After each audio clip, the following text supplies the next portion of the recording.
Prezados alunos, bem-vindo à nossa disciplina de Contabilidade Pública, ou como alguns autores preferem chamar, inclusive é até mais usual atualmente, Contabilidade aplicada ao setor público. Iniciemos essa nova jornada trabalhando com os conceitos orçamentários e financeiros, conceitos esses que darão embasamento para o entendimento dessa ramificação contábil, a qual é peça-chave para o administrar público. Apresentamos então como finalidade desta unidade o fato de demonstrar que a contabilidade aplicada ao setor público apresenta particularidades, a começar pelos conceitos orçamentários, que ensejarão registros contábeis próprios, possibilitando o controle e a avaliação, sendo um importantíssimo instrumento para a administração pública e sociedade. Assim como as pessoas físicas, o Estado, enquanto ente político, realiza a sua atividade financeira, que consiste na arrecadação de recursos e na utilização de produtos dessa arrecadação em favor de toda a sociedade, na forma de bens e serviços, pelo menos isso em tese. Para que o Estado obtenha esses recursos e gaste-os no financiamento dos serviços públicos, deve executar um orçamento, chamado orçamento público. Tal mecanismo financeiro deve ser elaborado e executado baseado em algumas normas, que constam principalmente da nossa Carta Magna, a Constituição Federal de 1988, na Lei 4.320 de 1964, na Lei Complementar número 101 de 2000, a Lei de Responsabilidade Fiscal e em outros instrumentos normativos, como portarias interministeriais e decretos-lei. Acontece que o Estado, em virtude de atuar numa conjuntura de escassez de recursos e demandas sociais ilimitadas, precisa planejar a sua vida financeira. A sua atividade financeira, como já dissemos, conforme preceitua Kiyosaki Hadara, um dos nomes mais conceituados em direito tributário e direito financeiro da América Latina, o qual é autor de inúmeras obras jurídicas e professor de direito administrativo, tributário, financeiro em diversas instituições de ensino superior. A finalidade do Estado é a realização do bem comum, conceituado como sendo um ideal que promove o bem-estar e conduz a um modelo de sociedade que permite o pleno desenvolvimento das potencialidades humanas. O bem comum, explanado pelo ilustre autor, é materializado pela realização do que se pode definir como atividade financeira, que consiste em, vejamos, suprir as necessidades públicas, obtendo receita pública, criando crédito público, gerenciando o orçamento público e gastando a despesa pública. Analogamente, nós, pessoas físicas, quando recebemos o nosso salário, planejamos, ou pelo menos deveríamos, gastá-lo em determinado período em diversas áreas, tais como educação, saúde, moradia, infraestrutura, lazer, aquisições de mobilizado, investimento, ações financeiras, etc. É claro que, em virtude da escassez de recursos e das nossas necessidades humanas, diga-se de passagens ilimitadas, precisamos priorizar determinadas áreas em que iremos despender o nosso recurso.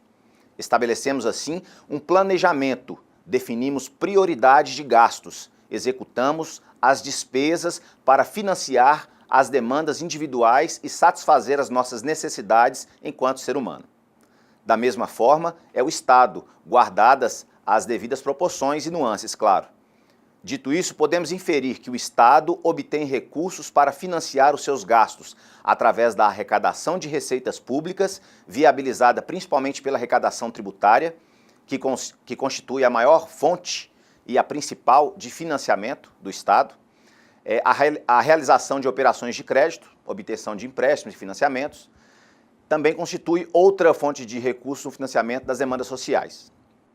Entretanto, tudo aquilo que o ente político prevê arrecadar e gastar está contido na Lei Orçamentária Anual, a chamada LOA, que veremos mais adiante, que constitui o planejamento operacional, viabilizador das políticas públicas e dos programas de governo traçado em seu planejamento estratégico, o Plano Plurianual, o PPA, que também virá logo mais.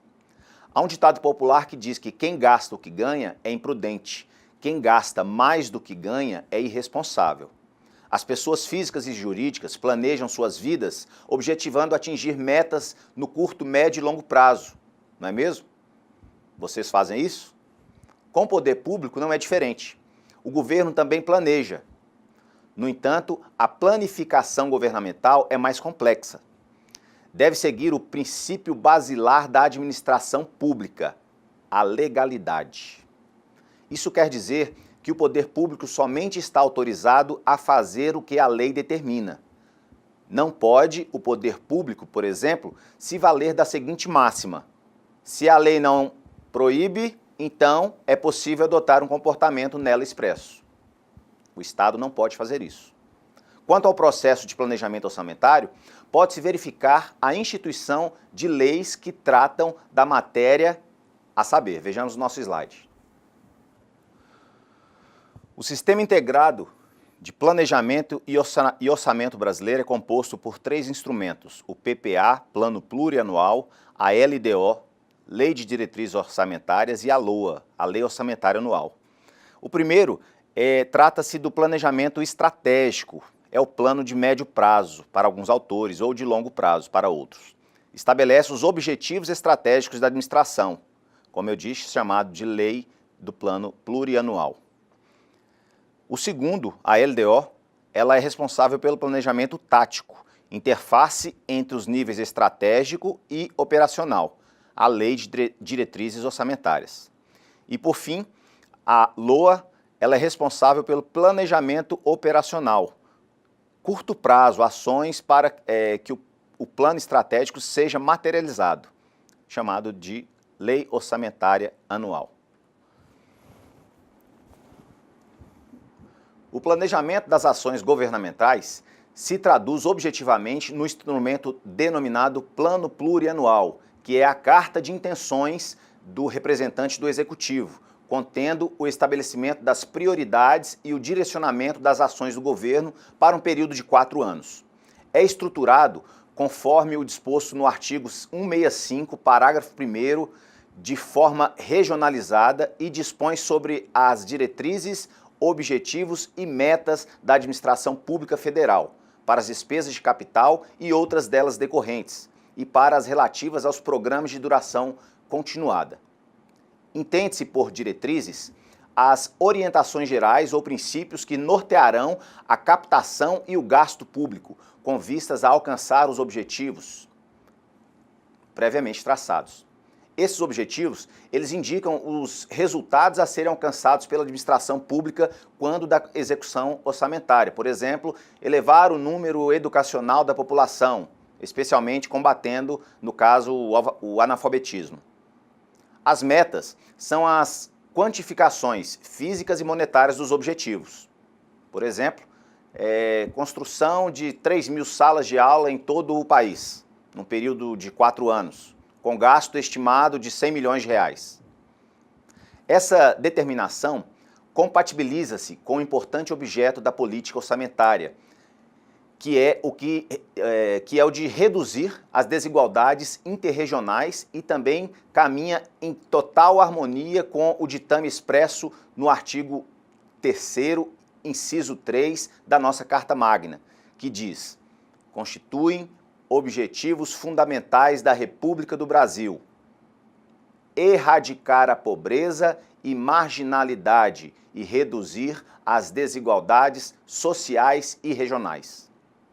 O Plano Plurianual é o mecanismo utilizado para determinar a visão estratégica do representante do Executivo quanto ao desenvolvimento do país. Nesse sentido, traduz, de um lado, o compromisso entre as estratégias e o projeto futuro, e, de outro, a alocação real e concreta dos recursos orçamentários nas funções, nas áreas e nos órgãos públicos. Esse instrumento é o elo entre as ações de longo prazo e as necessidades imediatas. É a mais abrangente peça do planejamento governamental, uma vez que promove a convergência do conjunto das ações públicas e dos meios orçamentários para a viabilização dos gastos públicos. O esqueleto do PPA são os programas de trabalho do governo, que constituem instrumentos de organização da ação governamental para a concretização dos objetivos pretendidos, sendo mensurados por indicadores estabelecidos no planejamento estratégico da administração pública. O programa consiste, pois, no módulo integrador do PPA com a LOA, por exemplo, erradicação do analfabetismo, como disse. Mas, professor, na prática, o que motiva a elaboração de um programa? Na prática, pessoal, todo programa nasce de um problema da sociedade a ser resolvido por seus representantes legalmente constituídos. Porém, é de nosso conhecimento que existem uma série de causas que concorrem para esse problema aconteça. É exatamente aí onde atuam os programas, geram ações capazes de combater diretamente as causas dos problemas, identificando para então alcançarem a total resolução deste. Como o orçamento empregado atualmente é o orçamento-programa, que possui ênfase nas realizações, a administração pública precisa mensurar essas realizações e o faz por meio dos instrumentos denominados indicadores, que vão determinar o quanto do problema for resolvido com as ações implementadas em combate às causas destes. Em suma, pode ser considerado como um conjunto articulado de ações, estruturas e pessoas motivadas ao alcance de um objetivo comum. Objetivo esse que será concretizado em um resultado, solução de um problema ou atendimento de demandas sociais, expresso pela evolução de indicadores no período de execução do programa, possibilitando, consequentemente, a avaliação objetiva da atuação do governo. O reordenamento das ações do governo, sob a forma de programas, visa dar maior visibilidade aos resultados e benefícios gerados para a sociedade, garantindo objetividade e transparência à aplicação dos recursos públicos. As ações que compõem o programa estão associadas aos produtos, bens ou serviços, resultantes da execução destas, quantificados por metas. A geração de um programa presume a necessidade de solução para um problema pré-existente, o atendimento de uma demanda da sociedade ou o atendimento de uma determinada demanda dos diversos órgãos públicos, viabilizando a realização adequada de suas atribuições. Um programa é executado por meio de ações que o integram, tais como projetos, atividades, operações especiais e outras ações que devem, inexoravelmente, ser concorrentes e suficientes para o alcance dos objetivos explícitos pelo programa. Aquelas ações que não propõem demanda de recursos orçamentários, mas geram bens ou serviços para uma parcela ou para a totalidade do público-alvo do programa, são chamadas de outras ações. Podemos destacar alguns exemplos destas, como o incentivo, a colaboração ou parceria de outras instituições privadas ou de outras esferas de governo, a alavancagem de recursos orçamentários, o estímulo à geração de receita própria, a edição e instrumentos normativos, entre outros. Podemos apontar como características gerais do PPA o fato de apresentar-se como os seguintes detalhes. Vejamos o slide. Instrumento de planejamento governamental, planejamento estratégico, de longo prazo, contendo os projetos e atividades que o governo pretende realizar. Na União, Estados, Distrito Federal e municípios, sua vigência é de 4 anos. Começa a produzir efeito a partir do segundo exercício financeiro do mandato do chefe do Executivo, até o final do primeiro exercício do mandato seguinte. Vejam só o esboço de como é caracterizado aí a execução do PPA. O primeiro ano do mandato atual, ele executa o 4º ano de vigência do PPA do mandato anterior. O segundo ano do mandato atual, o primeiro ano de vigência do PPA. E assim sucessivamente, de forma que o último ano do PPA ele é realizado no mandato seguinte. Então veja que a vigência do PPA não coincide com o mandato do chefe do Poder Executivo. Procure-se, com isso, evitar a descontinuidade dos programas governamentais. O PPA fixa de forma regionalizada as diretrizes, objetivos e metas do governo para as despesas de capital, exemplo, construções de escolas, hospitais, as despesas decorrentes derivadas das despesas de capital, exemplo, contratação de pessoal necessário ao funcionamento dessas escolas, desses hospitais, os programas de duração continuada, despesas vinculadas a programas com duração superior a um exercício financeiro, como o programa Bolsa Escola, por exemplo.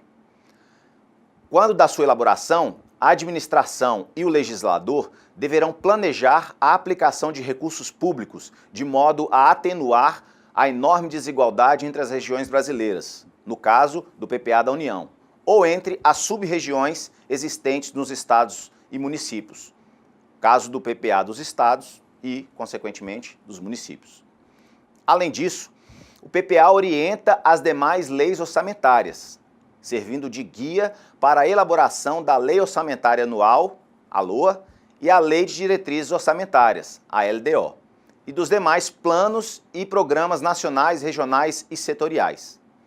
De acordo com a Constituição Federal, o projeto de lei do PPA é de iniciativa privativa e vinculada ao chefe do Poder Executivo. O PPA, portanto, corresponde a todos os programas de governos delineados pela administração pública para serem realizados, como dito, no período de 4 anos. Falemos então agora a respeito da LDO, a Lei de Diretrizes Orçamentárias. O Plano Plurianual estabelece objetivos, diretrizes e metas, como dito, para 4 exercícios financeiros. Resta-nos saber, entretanto, que parcela dos programas governamentais executar anualmente. Quais as prioridades dessa execução? Para responder a estes e outros importantes questionamentos, é que existe a Lei de Diretrizes Orçamentárias. 2 definições básicas de LDO são dadas. A primeira delas é que a LDO é o elenco de prioridades dentro dos programas governamentais expressos no PPA. A segunda é que a LDO é o ajuste das prioridades de governos às reais possibilidades de caixa.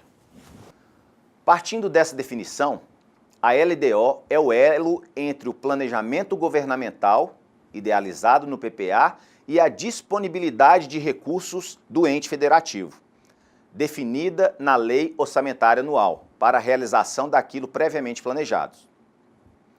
Falaremos na sequência sobre a LOA. Só uma observação, a LDO é inovação do poder constituinte originário. Portanto, esse instrumento de planejamento, que não existia no ordenamento jurídico anterior, surgiu com a nova Constituição, não mais tão nova, né? Mas com a Constituição de 1988. Suas características gerais são as seguintes. Vejamos. É um instrumento de planejamento de curto prazo. Deve ser elaborado em harmonia com o PPA e orientará a elaboração da LOA. Estabelece as metas e prioridades da administração, incluindo as despesas de capital para o exercício subsequente. Disporá sobre as alterações na legislação tributária. Fixará a política de aplicação das agências financeiras oficiais de fomento, as políticas prioritárias para o Banco do Brasil, BNDES, Caixa Econômica, Banco do Nordeste e demais fomentadoras do desenvolvimento. Autorizará a concessão de qualquer vantagem ou aumento de remuneração de servidores, a criação de cargos, empregos, funções ou alterações na estrutura da carreira, bem como a admissão e contratação de pessoal a qualquer título na administração. Exceção a essas normas são as empresas públicas e as sociedades de economia mistas, nos termos do disposto no artigo 169, parágrafo 1º da Constituição Federal. Não precisam dessa autorização na LDO. Nos termos da Lei de Responsabilidade Fiscal, a LDO recebe novas e importantes funções, sendo as mais relevantes as dispostas no artigo 4 da referida lei. Digamos que a Lei de Responsabilidade Fiscal concedeu à LDO certo glamour no cenário orçamentário, a qual passou a ser o principal instrumento de regularização das contas públicas, de equilíbrio fiscal e de austeridade fiscal. A Lei de Responsabilidade Fiscal estabelece, portanto, que a LDO disporá também sobre equilíbrio entre as receitas e despesas. refere-se à observância do princípio do equilíbrio orçamentário e ao equilíbrio durante a execução do orçamento, chamado equilíbrio autossustentável, o equilíbrio primário. Critérios e formas de limitação de empenho a ser efetivadas nas hipóteses previstas na Lei de Responsabilidade Fiscal e atendidas nos orçamentos anuais.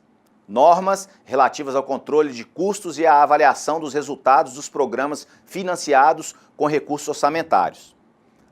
A lei deverá levar em consideração a relação custo-benefício entre os custos e os resultados alcançados. Condições e exigências para as transferências de recursos a entidades públicas e privadas, que estão condicionadas aos limites legais, como, por exemplo, a transferência por convênios. Metas fiscais, em anexo próprio denominado Anexo de Metas Fiscais. E os riscos fiscais, em anexo também próprio denominado Anexo de Riscos Fiscais. O parágrafo 1º do artigo 4º da Lei de Responsabilidade Fiscal estabelece que deve integrar o projeto de LDO o anexo de metas fiscais, que é trienal, onde serão estabelecidas as metas anuais, em valores correntes relativos às receitas, despesas, resultados nominais e primários, e montante da dívida pública para o exercício a que se referir e para os dois subsequentes. O anexo de metas fiscais representa uma novidade importante dentro da elaboração do orçamento público e da gestão pública brasileira. Seu principal objetivo é demonstrar como será a condução da política fiscal para os 3 exercícios financeiros, ou seja, o exercício aqui a referida à LDO e os 2 seguintes, como dito. Nesse caso, estarão sendo elaboradas metas trienais, mas que serão revistas a cada ano, quando da elaboração da LDO. Através desse anexo, pode-se avaliar o cumprimento das metas fiscais dos 3 exercícios anteriores e demonstrar, em termos financeiros, o que está planejado para o exercício vigente e para os 2 seguintes. Esse demonstrativo obriga o gestor público a justificar como irá compensar as renúncias de receitas concedidas através de benefícios fiscais. Deve também o gestor observar os limites legais de despesas de caráter continuado, como, por exemplo, as despesas com pessoal. Outra novidade trazida pela Lei de Responsabilidade Fiscal foi o anexo de riscos fiscais. De acordo com o parágrafo 3º do artigo 4º da referida lei, a LDO conterá anexo de riscos fiscais, onde serão avaliados os passivos contingentes e outros riscos capazes de afetar as contas públicas, informando as providências a serem tomadas, caso se concretizem. Esse anexo tem por objetivo garantir a realização dos resultados fiscais apresentados no anexo de metas fiscais. Isso porque qualquer despesa não prevista na elaboração das metas pode comprometer os resultados pretendidos. Nesse caso, a partir das despesas em potencial que possam comprometer os resultados orçamentários, como as sentenças judiciais em andamento, será feito na LOA uma reserva de contingência para a cobertura dessas despesas. A Lei de Diretrizes Orçamentárias possui 3 tipos de conteúdo, sendo eles: constitucional, definido na Constituição Federal de 1988, em seus artigos 165, parágrafo 2º, e 169, parágrafo 1º, inciso 2. 2. Legal, expresso na Lei Complementar número 101, de 4 de maio de 2000, a Lei de Responsabilidade Fiscal, e o específico, originado no próprio corpo ou texto da Lei de Diretrizes Orçamentárias. É importante ressaltar que a LDO é o principal instrumento de equilíbrio das contas públicas, vez que a ela foram atribuídas inúmeras funções pela Lei Maior e pela Lei de Responsabilidade Fiscal. Passemos à Lei Orçamentária Anual, a LOA. Vejamos. A Lei Orçamentária Anual, LOA, é o mais importante instrumento de gerenciamento orçamentário e financeiro da administração pública, cuja principal finalidade é gerenciar o equilíbrio entre receitas e despesas públicas. Dentre as diversas funções que desempenha o orçamento da União, destaca-se nos termos do parágrafo 7º, artigo 165, a de reduzir as desigualdades interregionais segundo o critério populacional. Da mesma forma que a LDO, várias alterações foram introduzidas pela Lei de Responsabilidade Fiscal na sistemática de elaboração do orçamento anual. A LOA deve conter em anexo o demonstrativo de compatibilidade da programação dos orçamentos com as metas da LDO, previstas no anexo de metas fiscais. Esse demonstrativo em anexo à Lei Orçamentária Anual deverá evidenciar a compatibilidade entre o PPA e a própria LOA, ou seja, se tais instrumentos de planejamento estão compatíveis com as metas e prioridades estabelecidas na LDO. A LOA deve também, de acordo com a Lei de Responsabilidade Fiscal, conter previsão para reserva de contingência destinada ao pagamento de passivos contingentes, além de outros imprevistos fiscais. Deve conter as despesas relativas à dívida pública, mobiliária ou contratual e respectivas receitas, sendo o refinanciamento da dívida e suas receitas demonstrado de forma separada, tanto na LOA como nas leis de créditos adicionais. A LOA não poderá conter crédito com finalidade imprecisa ou com dotação ilimitada. Veda-se que a LOA contenha dotação para investimento com duração superior a um exercício financeiro, que não seja previsto no PPA ou em lei que autorize a sua inclusão, conforme disposto no parágrafo 1º do artigo 167 da Constituição Federal. A LOA deverá estar compatível com o PPA e com a LDO. Portanto, é ela que programa a vida econômica e financeira do Estado e o programa de trabalho do governo. Trata-se de uma lei autorizativa, expressa em termos monetários. Prioriza as necessidades da coletividade. É o orçamento propriamente dito. Cumpre ano a ano as etapas do PPA. É, portanto, a materialização dos programas contidos no PPA. A respectiva lei corresponde, na verdade, a 3 suborçamentos, ou 3 esferas orçamentárias, conforme a Constituição Federal, artigo 165, parágrafo 5º. O orçamento fiscal e o orçamento de investimentos, compatibilizados com o PPA, tem 3 objetivos de reduzir as desigualdades entre as regiões, segundo o critério populacional. O governo só poderá iniciar qualquer programa ou projeto se houver autorização específica na lei orçamentária. A LOA, além de estimar as receitas e fixar as despesas, poderá conter autorização para abertura de créditos suplementares e para contratação de operações de crédito, ainda que por antecipação de receita. Deverá acompanhá-la um demonstrativo regionalizado sobre os efeitos da concessão de anistia, isenção, remissões, subsídios e benefícios de natureza financeira, tributária e creditícia. Devem observar 3 funções estatais fundamentais: a alocativa, a distributiva e a estabilizadora. O orçamento é lei formal, mas não material, sem criar direitos subjetivos e sem modificar as leis tributárias e financeiras, posicionamento atual do STF. A LOA é uma lei temporária, vigência limitada, especial, de conceito determinado e processo legislativo peculiar, e ordinária, aprovada por maioria simples. Não confunda, os anexos de riscos e metas fiscais são instrumentos da LDO.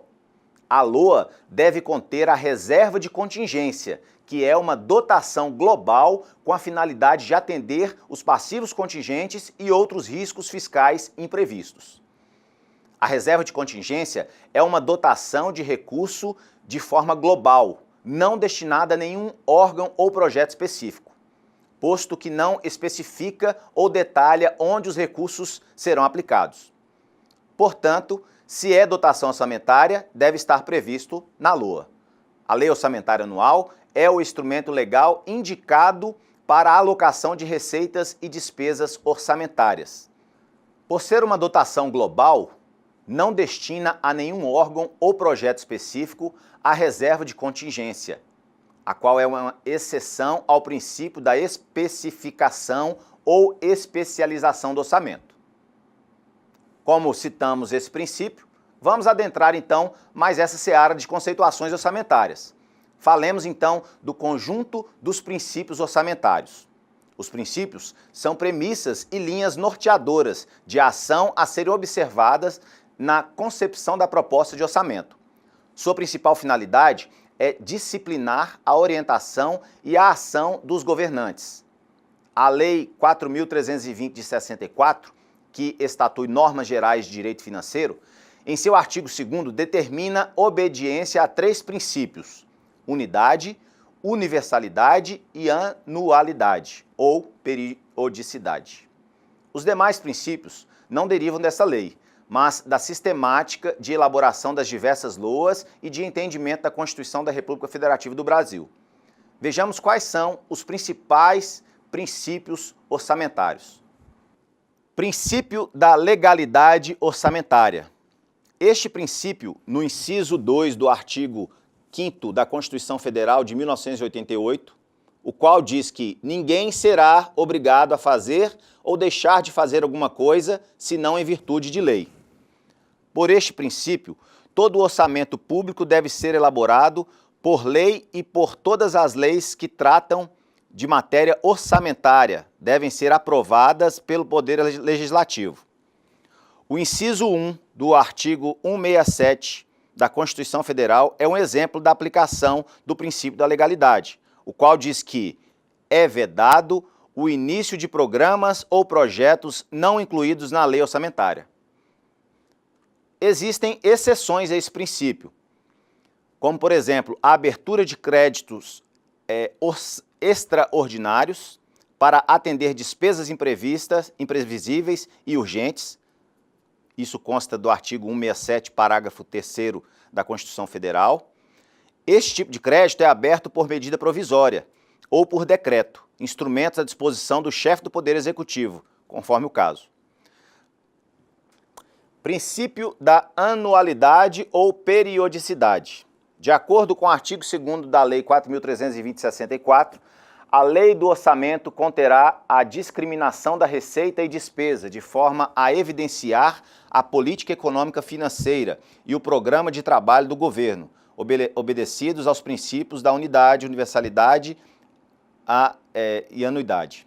Esse princípio impõe que o orçamento deve ser elaborado e executado para execução em um período determinado de tempo, geralmente 1 ano, no caso brasileiro, segundo o artigo 4º da Lei nº 4.320 de 64. O exercício financeiro coincidirá com o ano civil. Observe que o princípio está relacionado ao intervalo de tempo de 12 meses, no caso de 1º de janeiro a 31 de dezembro. Exceção ao princípio da anualidade: autorização e abertura de créditos orçamentários especiais e extraordinários, com vigência plurianual. Isso consta do artigo 167, parágrafo 2º da Constituição Federal. Os créditos especiais e extraordinários terão vigência no exercício financeiro em que forem autorizados, salvo se o ato de autorização for promulgado nos últimos 4 meses daquele exercício, caso em que, reabertos nos limites de seus saldos, serão incorporados ao orçamento do exercício subsequente. Vejamos agora o princípio da universalidade.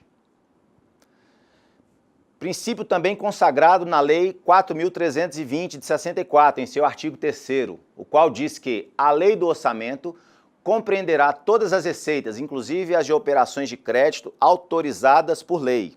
A lógica do princípio é que todas as receitas e todas as despesas devem estar no orçamento, por isso o nome de universalidade. Exceções ao princípio da universalidade. Primeira exceção, consta na Lei 4.320 de 64, artigo 3º, parágrafo único, diz que não se consideram para os fins desse artigo as operações de crédito por antecipação da receita, ou emissões de papel moeda e outras entradas compensatórias no ativo e passivos financeiros. São as chamadas receitas extra-orçamentárias ou ingressos extra-orçamentários. A segunda exceção, as receitas e despesas operacionais de empresas públicas e sociedades de economia mistas, consideradas estatais não dependentes. Passemos então ao princípio da unidade. Este princípio estabelece que o orçamento deve ser uno, ou seja, cada esfera do governo deve possuir apenas uma LOA. Não pode haver mais de um orçamento em cada unidade governamental. No entanto, o parágrafo 5º do artigo 167 da Constituição Federal estabelece uma tripartição do orçamento: o orçamento fiscal, o orçamento da Seguridade Social e o orçamento de investimento das empresas estatais. Princípio do orçamento bruto. Não são permitidas compensações no plano orçamentário. Este princípio surgiu juntamente com o princípio da universalidade, expresso no artigo 6º da Lei 4.320/64, o qual diz que todas as receitas e despesas constarão da lei orçamentária e de créditos adicionais pelos seus totais, vedadas quaisquer deduções.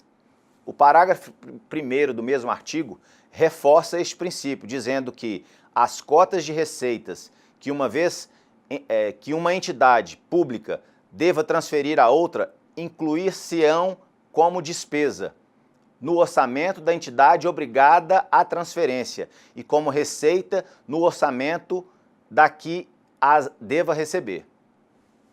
Vejamos o princípio da exclusividade. O princípio da exclusividade está previsto no artigo 165, parágrafo 8º da Constituição Federal, o qual diz que a lei orçamentária anual não conterá dispositivo estranho à previsão da receita e à fixação da despesa. Significa que a lei orçamentária não poderá tratar de outros assuntos como, por exemplo, lei do divórcio, criação de tributos, fixação de remuneração, subsídios, etc. Depreende-se, portanto, que o orçamento conterá apenas matéria financeira. Exceções ao princípio da exclusividade. O primeiro trata-se da autorização para o Poder Executivo abrir crédito adicional suplementar. Observe que os demais créditos adicionais especiais e extraordinários não se incluem na exceção. O segundo diz respeito à autorização para contratar operações de crédito, realizar empréstimos, ainda que por antecipação de receita. Vejamos o princípio da discriminação, especialização ou especificação. Vejamos agora o princípio da discriminação, especialização ou especificação.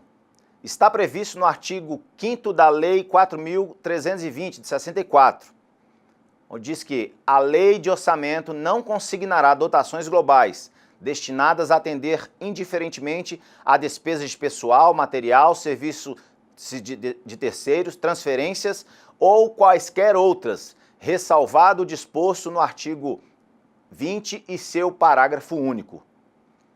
O artigo 15, parágrafo 1º do mesmo diploma legal também se refere a esse princípio, que diz o seguinte: na lei de orçamento, a discriminação da despesa far-se-á no mínimo por elementos.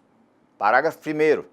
Entende-se por elementos o desdobramento da despesa com pessoal, material, serviços, obras e outros meios de que se serve para a administração pública para a execução dos seus fins.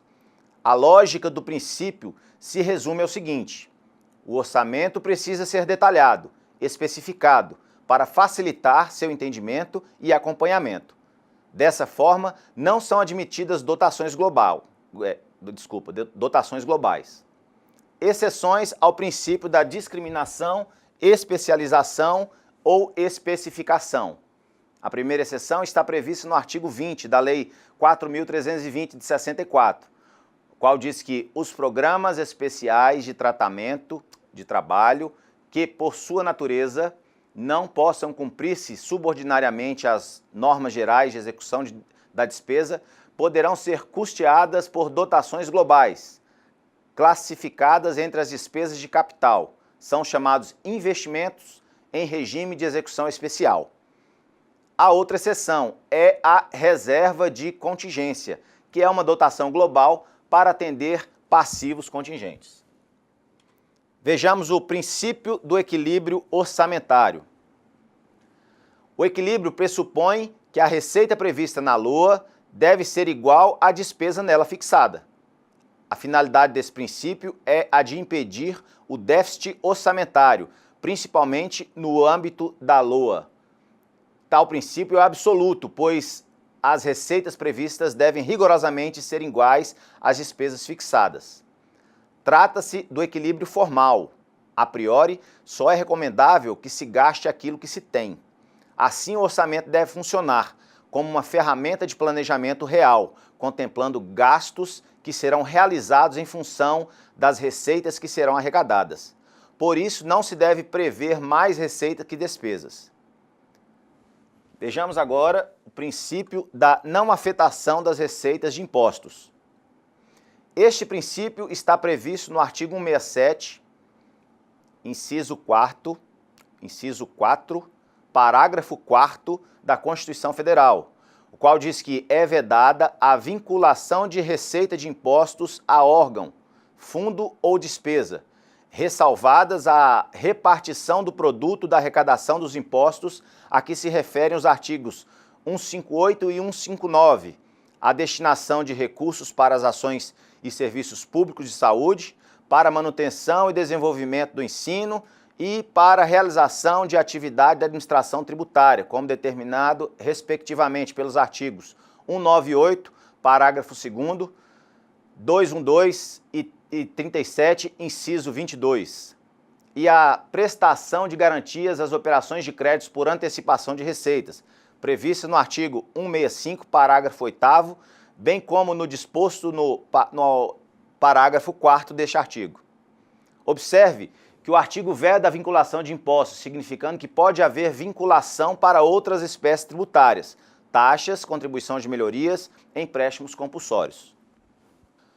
O artigo 167, parágrafo 9º, veda a criação de fundos sem prévia autorização legislativa. Atualmente, no âmbito federal, há centenas de fundos, grande parte deles com recursos vinculados. Exceções ao princípio. Repartição constitucional das receitas, consoante prescreve a Constituição da República Federal nos artigos 157 a 162. Manutenção do ensino, oferecimento de garantia ou contra-garantia à União e para pagamento de débitos para com esta. Implementação da saúde, vinculação de verbas federais, estaduais e municipais a fundos de combate e erradicação da pobreza. Realização de atividade da administração, vinculação de verbas estaduais a programas de apoio à inclusão e promoção social, vinculação de verbas estaduais a Fundo Estadual de Fomento à Cultura. Vejamos agora o princípio da publicidade. A publicidade é um dos princípios fundamentais que rege a administração pública. Tem o objetivo de levar ao conhecimento de todos os atos praticados pela administração. Esse princípio foi acolhido como princípio orçamentário pela Constituição Federal, de 88, de acordo com o artigo 165, parágrafo 3º, qual diz que o Poder Executivo publicará até 30 dias de encerramento de cada bimestre o relatório resumido da execução orçamentária. Depreende-se, portanto, que o orçamento, para produzir seus efeitos, precisa ser publicado no Diário Oficial correspondente a cada esfera. A LOA da União, no Diário Oficial da União. A do Estado, Diário Oficial Estadual, e do município, Diário Oficial Municipal. Quando houver, se for o caso, né?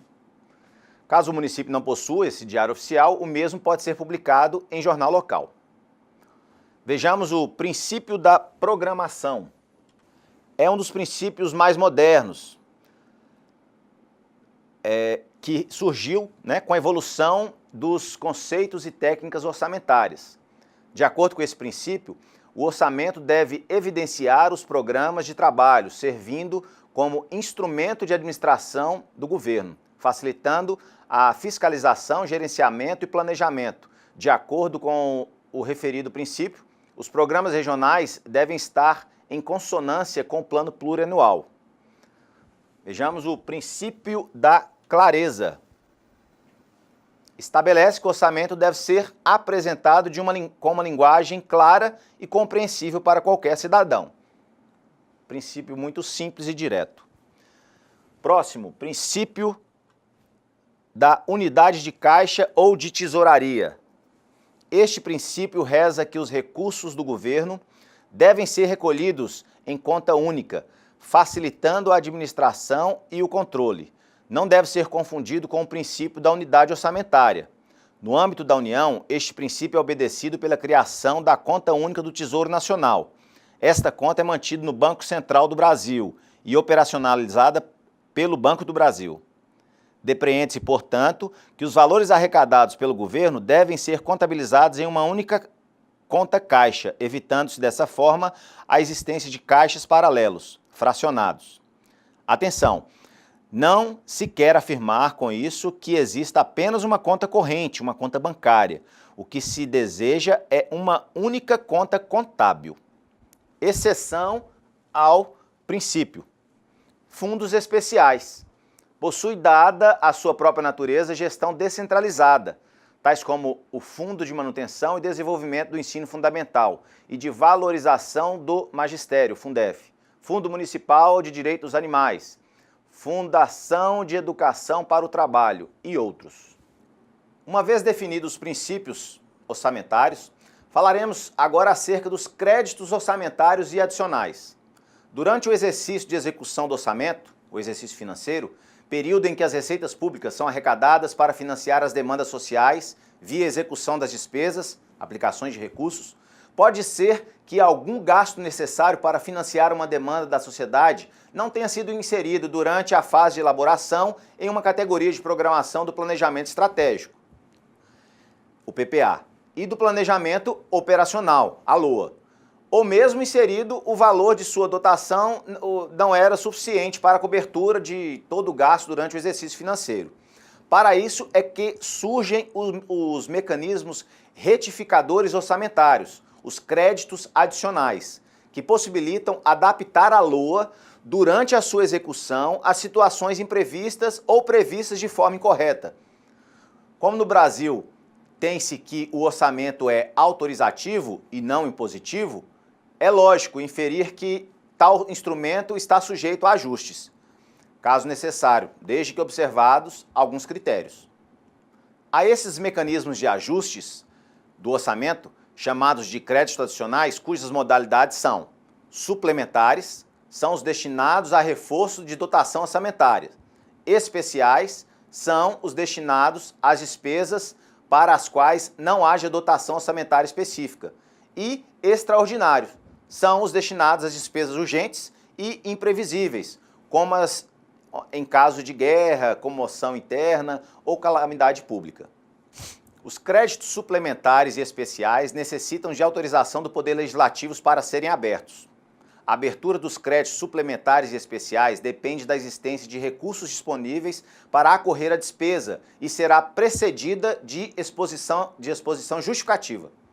São considerados recursos para abertura dos créditos suplementares e especiais, desde que não comprometidos: o superávit financeiro, apurado em balanço patrimonial do exercício anterior, os provenientes de excesso de arrecadação, os resultantes de anulação parcial ou total de dotações orçamentárias ou de créditos adicionais autorizados em lei, o produto de operações de créditos autorizadas em forma que juridicamente possibilite ao Poder Executivo realizá-las. Além desses, são ainda considerados recursos para abertura dos créditos mencionados: a dotação global não especificamente destinada a órgão, unidade orçamentária, programa ou categoria econômica, denominada de reserva de contingência, e os recursos que, em decorrência de veto, emenda ou rejeição do projeto de lei orçamentária anual, ficarem sem despesas correspondentes. São 6, portanto, as fontes de recursos para abertura de créditos adicionais, suplementares e especiais. Para o crédito extraordinário, não existe autorização legislativa, e sim comunicação imediata ao Poder Legislativo. Ou seja, os créditos extraordinários serão abertos por decreto do Poder Executivo, que deles dará imediato conhecimento ao Poder Legislativo, conforme dispõe a Lei 4.320, de 64. No entanto, a Constituição Federal, em seu artigo 167, parágrafo 3º, combinado com o artigo 62, dispõe que a abertura de crédito extraordinário somente será admitida para atender a despesas imprevisíveis e urgentes, como as decorrentes de guerra, comoção interna ou calamidade pública, e que, em caso de relevância e urgência, o presidente da República poderá adotar medidas provisórias com força de lei, devendo submetê-las de imediato ao Congresso Nacional. Desse modo, na União, a abertura de crédito extraordinária é realizada por meio de medida provisória, haja vista dispositivo constitucional. Porém, nos estados ou municípios em que não haja dispositivo na Constituição Estadual ou na lei orgânica, municipal no caso, prevendo o Instituto de Medida Provisória para abertura de créditos extraordinários, deve-se fazer por decreto do Executivo. Os créditos adicionais terão vigência adstrita ao exercício financeiro em que forem abertas, salvo expressa disposição legal em contrário. Quanto aos especiais e extraordinários, se o ato de autorização for promulgado nos últimos 4 meses daquele exercício, caso em que, reabertos nos limites de seus saldos, serão incorporados ao orçamento do exercício financeiro subsequente.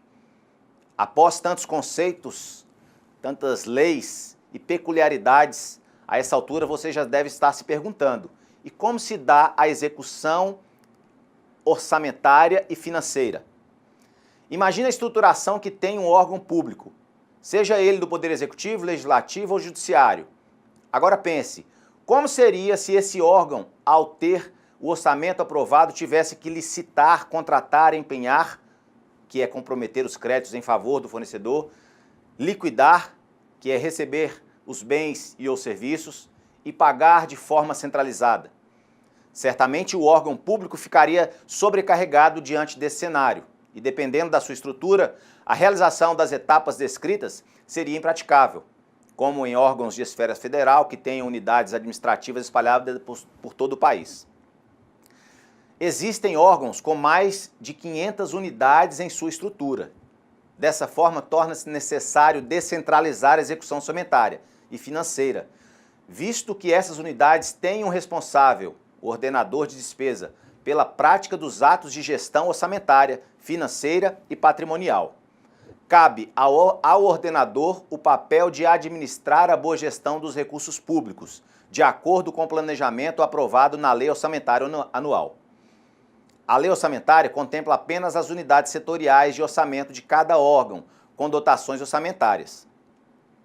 Entretanto, existe um grande número de unidades que realizam gastos e que, por conseguinte, necessitam de dotações também.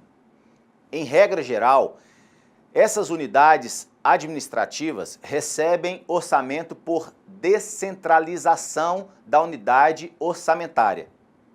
A descentralização dos créditos orçamentários ou adicionais poderá ocorrer sobre os seguintes títulos: provisão ou descentralização interna de créditos, que é quando envolve unidades gestoras de um mesmo órgão, ministério ou entidade integrante dos orçamentos fiscal e da Seguridade Social.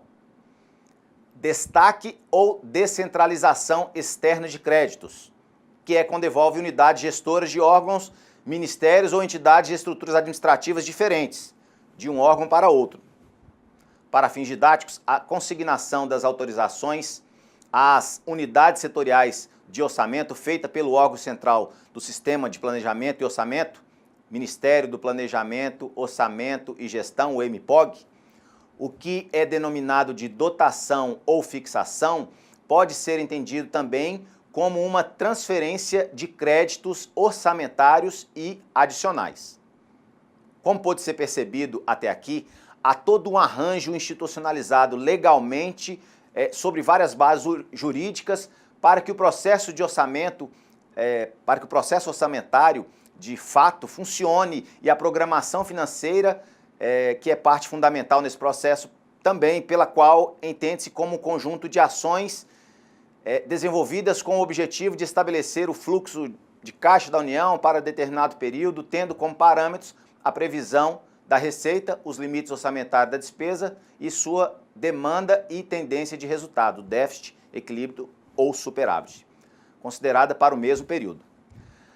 A programação financeira compreende os procedimentos referentes à solicitação, aprovação e liberação, recebimento de recursos financeiros de natureza orçamentária ou extra-orçamentária, como consequência da aplicação do conceito de caixa único estabelecido pelo artigo 56 da Lei 4.320, de 64, onde diz que o recolhimento de todas as receitas far-se-á em estrita observância ao princípio da unidade de tesouraria, vedada qualquer fragmentação para a criação de caixas especiais, pelo artigo 92 do Decreto-Lei número 200 de 67, com o objetivo de obter maior economia operacional e racionalizar a execução da programação financeira de desembolso. O Ministério da Fazenda promoverá a unificação de recursos movimentados pelo Tesouro Nacional através da sua caixa junto ao agente financeiro da União, pelo artigo 1º do Decreto número 93.872 de 86. A realização da receita e da despesa da União far-se-á por via bancária, em estrita observância ao princípio de unidade de caixa. A programação financeira tem por finalidade assegurar às unidades orçamentárias os recursos financeiros tempestivos e suficientes à execução dos programas de trabalho e manter o equilíbrio entre receitas e despesas realizadas, evitando eventuais insuficiências financeiras. A execução financeira representa a utilização dos recursos financeiros com vistas ao atendimento e à realização das ações orçamentárias atribuídas a cada unidade setorial de orçamento. Como providência inicial da execução financeira, temos a programação financeira, que, segundo o artigo 48 da Lei 4.320, de 64, tem o objetivo de manter durante o exercício financeiro o equilíbrio entre a receita arrecadada e a despesa realizada, de modo a reduzir ao mínimo eventuais insuficiências de tesouraria. Esses recursos devem ser descentralizados entre unidades do sistema de programação financeira, por meio de liberações de cota, repasse e subrepasse. Após a solicitação e a aprovação, os recursos financeiros são descentralizados, são liberados, assim como ocorre com os créditos orçamentários entre as unidades que compõem o sistema de programação financeiras visto anteriormente. Esses recursos financeiros são liberados sob a forma de cota, que é a primeira figura da descentralização de recursos financeiros, caracterizada pela transferência desses recursos do órgão central de programação financeira para os órgãos setoriais do sistema. Isso ocorre quando a Secretaria do Tesouro Nacional, órgão específico do Ministério da Fazenda, libera recursos financeiros vinculados ao orçamento para qualquer ministério ou órgão. Essa movimentação está condicionada, entre outros fatores, à efetiva arrecadação de recursos financeiros pelo Tesouro Nacional e ao montante dos compromissos financeiros assumidos pelos órgãos. Há também o repasse, que é uma descentralização dos recursos financeiros vinculado ao orçamento, recebidos anteriormente sob a forma de cota, sendo de competência dos órgãos setoriais de programação financeira, que os transfere para os órgãos, para outro órgão do Ministério. O repasse é então caracterizado pela transferência de recursos financeiros entre órgãos de estruturas administrativas diferentes, ou seja, entre ministérios destinados a atender o pagamento de gastos orçamentários. É a movimentação externa de recursos financeiros. Pode ocorrer entre órgãos da administração direta ou desta para uma entidade da administração indireta ou entre órgãos da administração indireta, bem como de uma entidade da administração indireta para um órgão da administração direta. E, por fim, o subrepasse, que é a descentralização de recursos financeiros vinculados ao orçamento, realizada pelos órgãos setoriais de programação financeira para as unidades executoras, orçamentárias ou administrativas, a eles vinculadas, ou seja, que faça parte da estrutura do Ministério onde se encontra o órgão setorial de programação financeira. O subrepasse é, portanto, a movimentação interna de recursos financeiros destinados ao pagamento das despesas orçamentárias.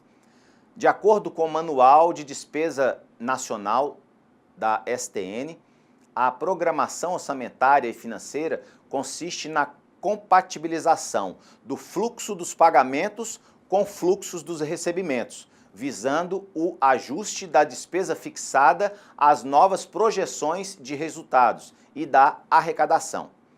Esse é o modelo aplicado no âmbito do governo federal, mas que é, em regra geral, seguido pelos demais entes públicos, estaduais e municipais. Bem, pessoal, ficamos por aqui nessa videoaula. Na próxima trataremos de mais conceitos, receitas e despesas públicas. Fiquem com Deus e bons estudos.